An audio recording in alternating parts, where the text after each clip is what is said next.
সবাইকে ঈদ মোবারক।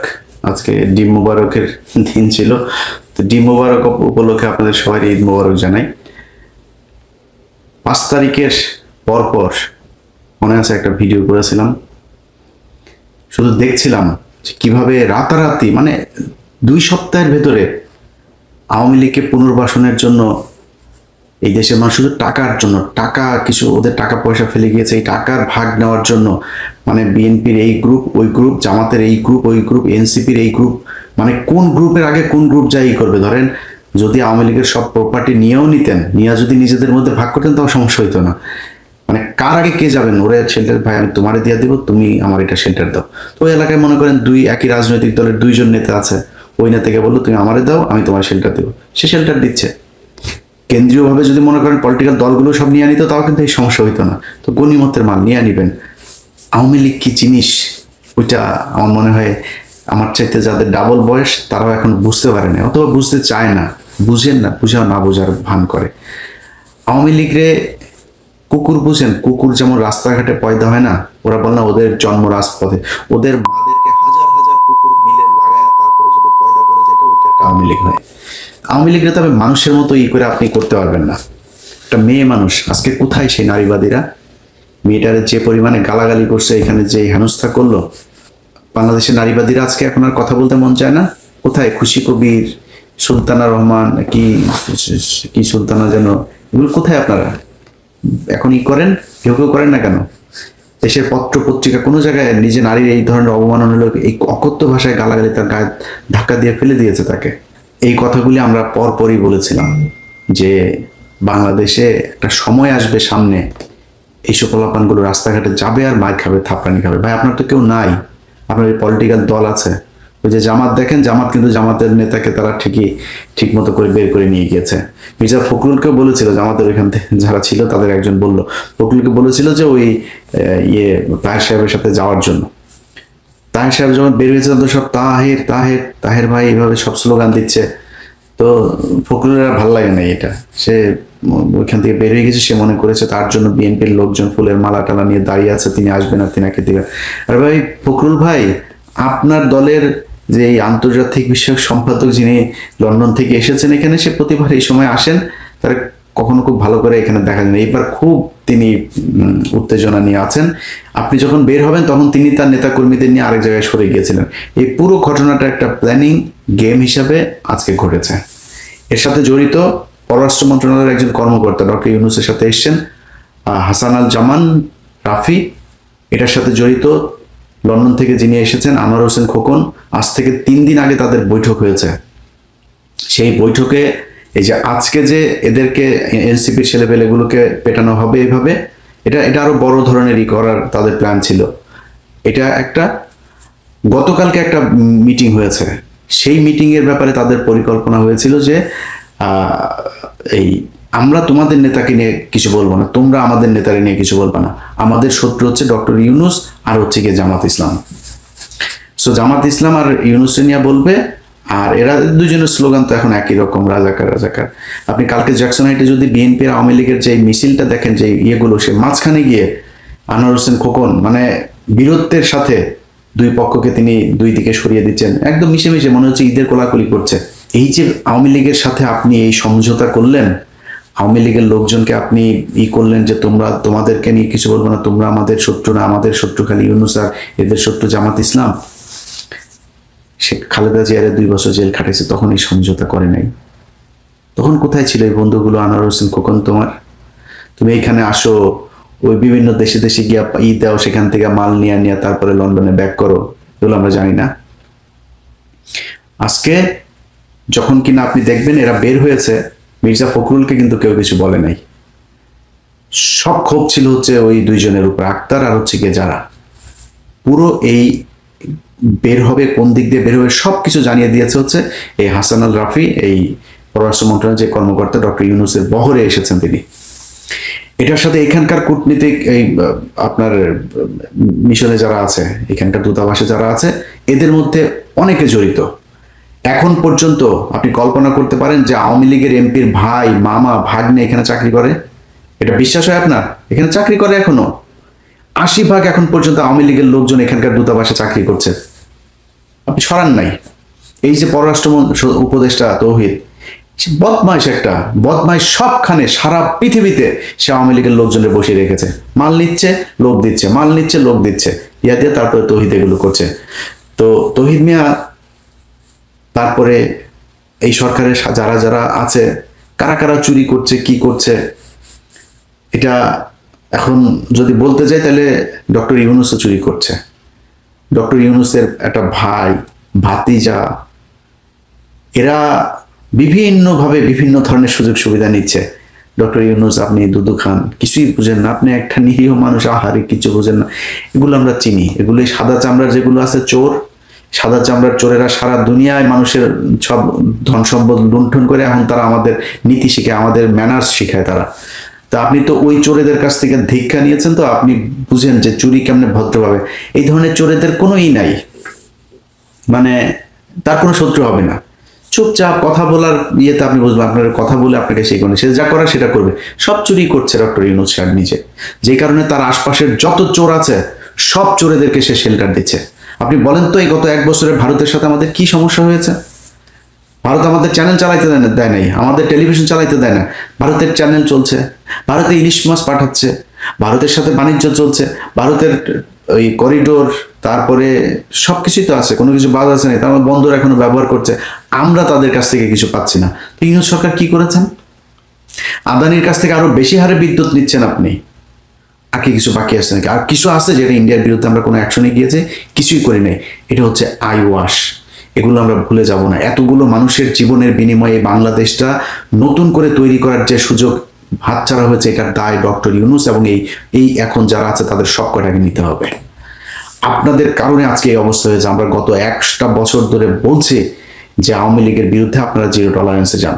কয়েকদিন আগে মাহফুজের উপরে এখানে হামলা হলো, সেই হামলায় ঘুরায় পেঁচায় তারপরে গোলাম মর্তুজা এখানে প্রেস মিনিস্টার করে বানিয়েছে তারে, সে মানে নানান ধরনের তেনা পেঁচায় টাচায় তারপর বোঝানোর চেষ্টা করলো এটাতে আওয়ামী লীগের ওরকম তেমন কোনো দায় নেই, এখানে কিছু উচ্ছৃঙ্খল ছেলে পেলে ছিল তাদের কারণে এটা হয়ে গিয়েছে।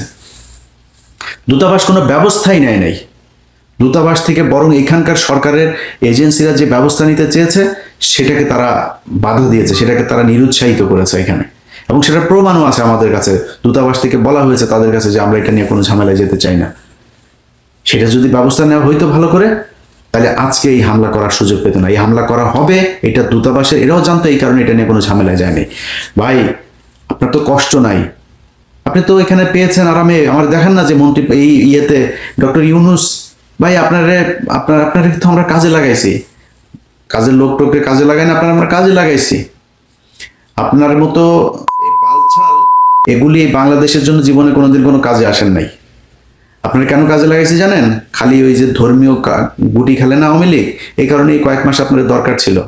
আপনার মতো এরকম এই ভদ্র চোর, ভদ্র সুদখোর আমাদের দরকার নাই ভাই। আপনি এই দেশটারে, এই বিপ্লবটারে ড্যাশ মাইরা তারপরে ছেড়ে দিয়েছেন। আমরা এইরকম দেশ চাইনি। এই এই কয়টা দিন যদি নাকি আপনি মনে করেন যে ন্যূনতম একটা শৃঙ্খলা, মানে কি হয় না যেটা আগে হতো না, আগে হতো যেটা এমন কিছু আছে যে এটা এখন হচ্ছে না, কোনো কিছু ভালো হয়েছে, ঘুষ সুদ, কোনো মারামারি দখল চাঁদাবাজি সব কিছু হচ্ছে। আপনার মতো এরকম ভালো এক বালের রাষ্ট্রনায়ক দিয়ে আমার লাভটা কি? আপনি কি বাল ফেলাইছেন? আপনি গত এগুলোর ব্যবস্থা আপনার চোখের সামনে চুরি করে আপনি কিছুই বোঝেন না। সব বুড়া মুড়া এগুলি খাটাসগুলি ধরছেন, জীবনে কোনোদিন নামও জানি না। এই দেশের এই 15 বছর তার অবদান কি? আপনি সরানো না তাদেরকে। আপনি এই জন্য এসেছেন এখানে, আপনি যা ডিজার্ভ করেন তার চাইতে শত সহস্র কোটি কোটি গুণ আপনাকে বেশি সম্মান দেওয়া হয়েছে। আপনি আমার ক্ষমতা আছেন দেখে আপনার চ্যাটের ভালো হয়ে গেছেন, আপনার কিছু, আপনার তো মিয়া কামলার মতো কামে লাগাইছি আমরা। আপনার এইখানে থাকলে, আপনার মতো এরকম একটা সুদখোর যদি থাকে, তাহলে ইন্টারন্যাশনালি তারা আমাদের কিছু বলবেন, এই জন্য কামে লাগিয়েছে আপনার। আপনি এই দেশের জন্য জীবনে কোনদিন কিছু করছেন নাকি? আপনি ওইখানকার বাল ঘুরেন, খালি সারা দুনিয়ায় গার্লফ্রেন্ড আর মদ নিয়ে ঘুরেন, দেশের কোনো কাজ করছেন? আপনি জীবনে কোনোদিন আজ পর্যন্ত কাজ করেছেন? কোনো কিছু করেননি। এখন সুযোগ পেয়েছেন, লুটপাট করে খাচ্ছেন। আপনার ওই যে ভাতিজা ভুতিজা যা আছে সব চিনি তোরে ভাই। হ্যাঁ, আপনার এক অপূর্ব চোদনে থাকতে পারে না মানুষ, এর কাছ থেকে নেয় ওর কাছ থেকে নেয়, এখন বিশাল বড় এক নেতা হয়ে গিয়েছে। তো আওয়ামী লীগের লোকজনের সাথে ঘুরে ঘুরে এখানে এই যে বিশ্বজিৎ টিশ্বজিৎ এগুলির সাথে ধান্দাবাজি করে, ব্যাংক থেকে আইনে এখানে এনে তারপরে টাকা করে এই স্পন্সর করে। মেরিওটে করেছে, কয়েক লক্ষ ডলার খরচ করে তারপরে এখানে প্রোগ্রাম করেছে। কোনো মানুষজন নাই, খালি বাংলাদেশের বিভিন্ন ব্যাংক থেকে টাকা এনেছে। ধান্দাবাজি সবই হচ্ছে। এই দেশের কি উপকার হয়েছে, একটা সাধারণ মানুষের কি উপকার হয়েছে? যেই ছেলেগুলো মারা গিয়েছে তাদের তালিকা এখন পর্যন্ত করতে পারেন নাই সুদখোর ইউনূস।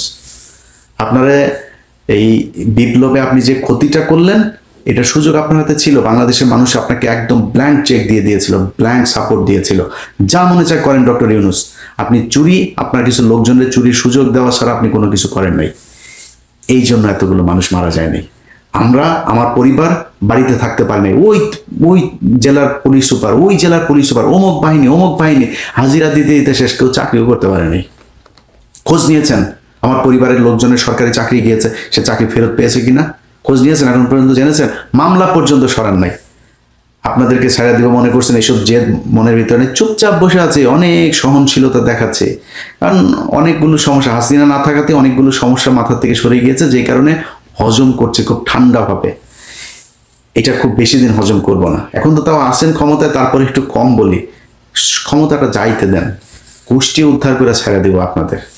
আপনারা কি মনে করেছেন তোরা যারা চুরি করছিস এখানে বসে, তোদের দেশ ঠিক করে দেওয়া যাইতে হবে? এই 3 মাস যা সময় আছে না, এই 3 মাসের মধ্যে আওয়ামী লীগের সবকিছু একদম জিরো টলারেন্সে গিয়ে এদের সব কটারে ধরবি, এদের বিরুদ্ধে ব্যবস্থা নিবি।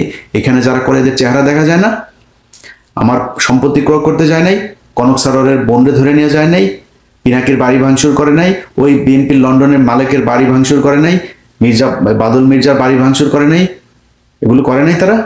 তোরা কি করছিস এখানে? ওরা যে চেহারা দেখায় যা মনে চায় তাই করে। কি করছিস? খালি টাকা পাইলেই চলে, টাকা পাইলে তোর বারও লাগাইতে দিবি, তোদের বাদেরকেও লাগাইতে দিবি, শুয়ারের বাচ্চারা। তোরা টাকা পাইছিস আর কিচ্ছু মনে নাই তোদের। কে আওয়ামী লীগ করে, কে কি করে, দেশে কি হয়েছিল কিচ্ছু মনে নাই। ইভেন এই পোলাপানগুলা, আরে ভাই এই দেশের সমস্যাটা কি ছিল জানেন না? এই দেশের সমস্যা ছিল বিডিআর হত্যাকাণ্ড। ভুলে গেলেন? মনে নেই এদের কথা? আমি খুব ক্ষুদ্র মানুষ, বিডিআর এর পরিবারে যা জিজ্ঞেস করি, যারা জেলখানায় আছে ওদের জিজ্ঞেস কর, আইনজীবীদের জিজ্ঞেস কর, যারা মুক্তি এই গেল 3 দিন আগে যারা 15 দিন মুক্তি পেয়েছে, জিজ্ঞেস কর তোদের কোন বাপের অবদান ছিল এখানে। টাকা দিছিস আমারে? ওই ফেনীতে নুসরাত হত্যাকাণ্ড নিয়ে এই বনজ 16টা লোকের ফাঁসায় দিয়ে গেছে, একদম নিরীহ মানুষ 16টা। এখন পর্যন্ত কন্ডেম সেলে গায়ে লাগে না। 1 বছর 1.5 বছর হইতে গেলেও গায়ে লাগে না, লোকগুলির কথা মনে হয় না। কারা কারা কষ্টে ছিল খোঁজ নিয়েছিস কোনোদিন? আমি যা সেই লোকের আইনে টাকা দিয়েছি, ওই সেই ফরিদপুরে মনে আছে পঞ্চপট্টিতে যে মানুষগুলোর যে মারলো, 2টা ছেলেরে পিটায় মেরে ফেললো মন্দিরের পাশে, গেছিস? ওই যে একটা মহিলারে ভোট দিতে যায় না এদিকে, তারে যে 4 বাচ্চার জননীটারে যে সুবর্ণচরে ধর্ষণ করলো, গেছিস? তাদের খোঁজ নিয়েছিস? তোদের তো উচিত ছিল এগুলি করা। আবরারের বাসায় আবরারের বাপ মারে দেখতে গেছিস? আবরারের পরিবারের জন্য কিছু করছিস? আমি গরিব মানুষ, আমি তারপরে আমার সামর্থ্যের মধ্যে যতটুকু সম্ভব ততটুকু করেছি। যে কটার নাম বললাম সবগুলো পরিবারের কাছে গিয়ে জিজ্ঞেস কর গিয়ে। তোরা সেটা ভুলে গিয়েছিস, মনেই রাখিস নাই। তোদের হাতে সুযোগ, এখনো সুযোগ আছে। এই হাসনাত সার্জিস এরাও যদি চায় না, এখন পর্যন্ত বিডিআর এর এটা নিয়ে কোনো কথা বলেছেন? আপনারা একজনকে পাঠিয়ে দিয়েছেন, একজনকে কেন? ওইটা আপনার কাছে মেন মনে হয় না? ধান্দাবাজি করার জায়গা পান না? আপনাদের কিছু বলি না দেখে কি মনে করেন? এগুলি করেন, এগুলির মানে কোনো দায় নাই। সময় যতদিন আসে না, এরপরে দেখাবো মজা। আমার বাংলা এডিশন বন্ধ করে দে। একবারের বাংলা এডিশন নিতে গিয়া কত কাহিনী টাইনি কইরা তারপরে আমার কাছে টাকা চায়, 1 কোটি টাকা চায়।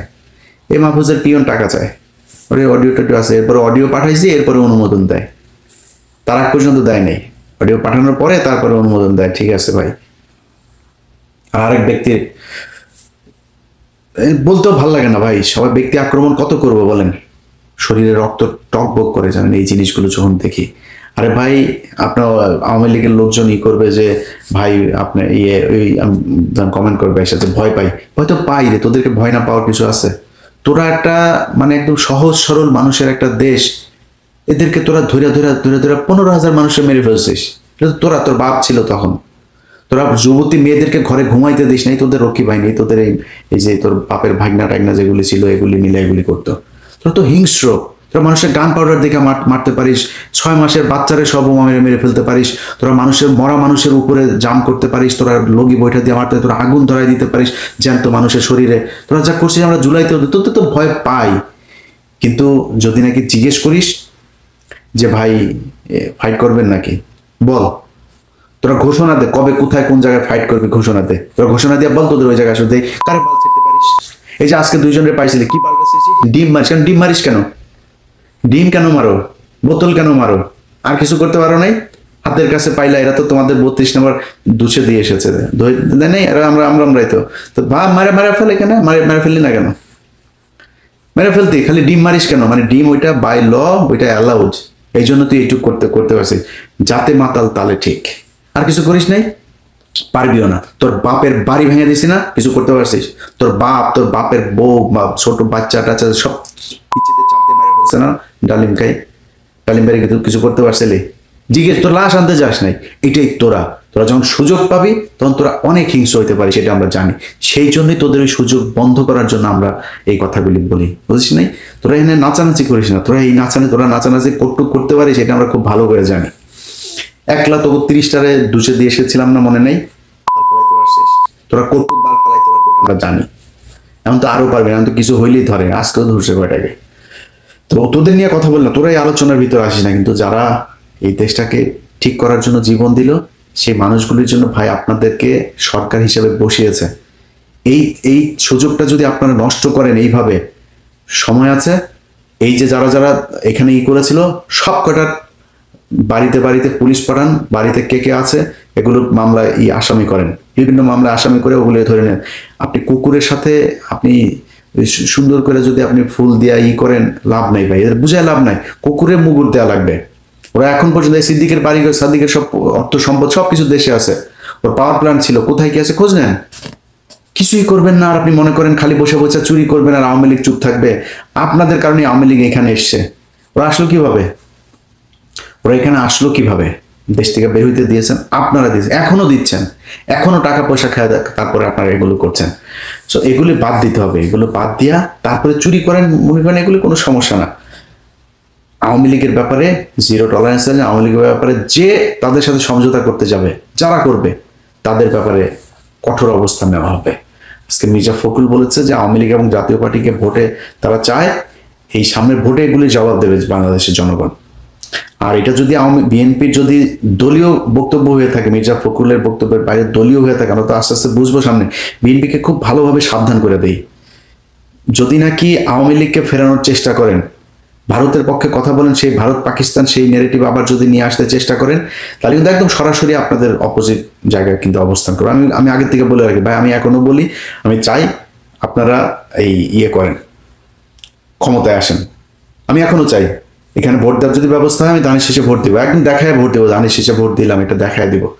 কিন্তু যদি নাকি ভাই আবার ফের ইন্ডিয়ান আমি কে তুমি কে বাঙালি টাঙ্গালি এইসব নিয়ে যদি নাকি কথা বলতে আসেন না, তাহলে কিন্তু নির্বাচনের সময় কিন্তু খবর আছে, একদম সরাসরি আপনার বিরুদ্ধে কাজ করা হবে, এবং রেজাল্ট কি হবে সেটা ডাকসুতে বুঝেছেন, সামনে বোঝানো হবে। সো খুব সাবধান। সরকারের যারা আছেন, সরকার থেকে যাওয়ার পরে কিন্তু সবকটারে কিন্তু এক এক করে ধরা হবে। তো সরকারের থাকা অবস্থায় এই যে যা ড্যামেজ করেছেন, ড্যামেজ পূরণ করে দিয়ে আসতে হবে। আওয়ামী লীগের হত্যা মামলার আসামিরা ঘুরে বেড়াচ্ছে, চোখের সামনে জুবাইয়ের সময় টিভিতে অফিস করে, কমল দে সময় টিভিতে অফিস করে, এগুলো আমাদের সাথে একদম সরাসরি গালে জুতা মারার মতো। এগুলো দেখলে আমাদের খারাপ লাগে। এটার সাথে যারা যে অবস্থানে আছেন, সময় টিভির মালিক পক্ষ হোক, যে যার জায়গা থেকে কিছু করেন নাই, আপনাদেরকে যেখানে যখন যেভাবে পাওয়া হবে সেভাবে একটা করে দেওয়া হবে। অতএব এখনো সময় আছে। আওয়ামী লীগের ব্যাপারে ঐক্যবদ্ধ হন। আপনি আজকে ক্ষমতায় আসবেন, কালকে বিরোধী দলে হন, আবার ক্ষমতা আসবেন, আবার বিরোধী দলে থাকবেন, কোনো সমস্যা হবে না, গুম খুনের শিকার হইতে হবে না। সো আওয়ামী লীগ এবং ইন্ডিয়ার ব্যাপারে পরিষ্কার অবস্থানে থাকতে হবে, দেশের সবার ঐক্যবদ্ধ হইতে হবে। যারা আজকে এখানে আহত হয়েছেন তাদের প্রতি সহমর্মিতা জানাই। আক্তার যারা সহ সবাইকে অনুরোধ থাকবে, যে কদিন এখানে আছেন সাবধানে থাকবেন, এবং পরিস্থিতি যখন যেখানে যাবেন আমাদেরকে জানাবেন। অবশ্য আপনারা তো নিজেরাই অনেক কিছু বুঝতে লাভ নাই, জেনে গান মঞ্চে বুঝতে চান, মার খেলে খারাপ লাগে, তাই বললাম আর কি। আমরা এখানে থাকি ভাই, এই জায়গায় এদের বহু বালছাল দেখে আসছি আমরা, আমাদের কাছে এগুলি করতে আসেন। আপনারা 2 দিনের জন্য আসেন, আপনারা মারে খবরও দেন নাই, তো জানানো তো নাই, আপনি যেখানে আসতেছেন বলছেন নাকি আমাদের তো সুযোগ ছিল। আর ভাই আমি ফোন দিলে তো 200-400 মানুষ তো 1 ঘন্টার ভিতরে এখানে এসে হাজির হবে, বলেন নাই তো। ওই যে চাকরবাল আব্দুল্লাহ ওই যে দেশে যেগুলি করেন ওগুলি করেন, ওরে ছাড়ান, ওই থানায় গিয়ে ওরে ছাড়াই দেন, ওরে ছাড়াই দেন, এগুলো করলে এরকমই হবে। আমি ঠিক 5 তারিখের পর কথাগুলো বলেছিলাম।